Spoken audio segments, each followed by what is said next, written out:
From a one-of-a-kind barn compound to a slightly smaller residence that happens to be the first of its kind. I went online and I went on Pinterest and I just saw this idea and I said, can we do that here? Is this possible?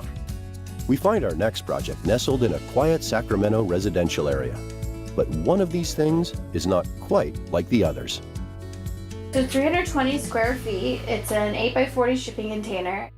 This was actually the very first shipping container dwelling that's permitted in the city of Sacramento. The challenges was just a simple fact of it's very different. Different, but the same.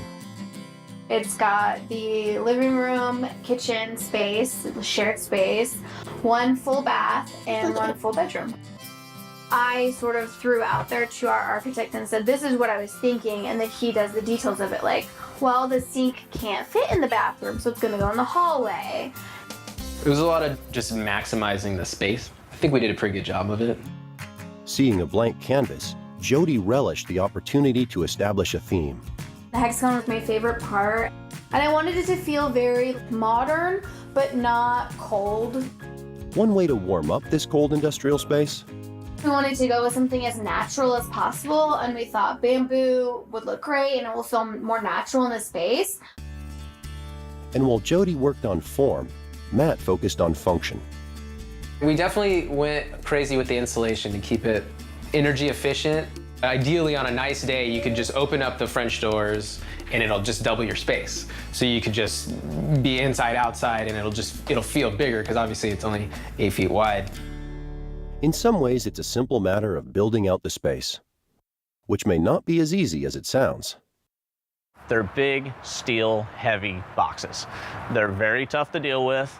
They have a mind of their own because the corrugation is compressed. So when you cut doors and windows out, the corrugation changes. You know, there's a lot of challenges that go into this. Sounds easy on paper if you just think like, oh, a shipping container, you just put it in your backyard and it's a house.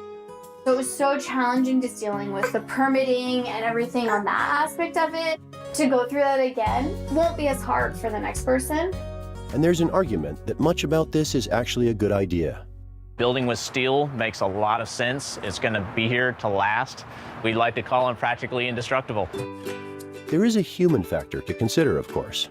They've been troopers all the way because this wasn't an easy process for them. We wanted to build this to see if we could downsize, if we could sustain life in a small space.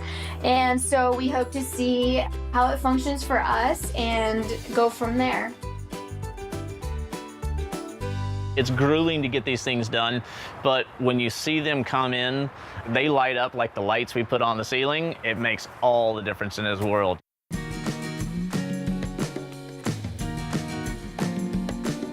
It's definitely been a unique process, and I love the finished product.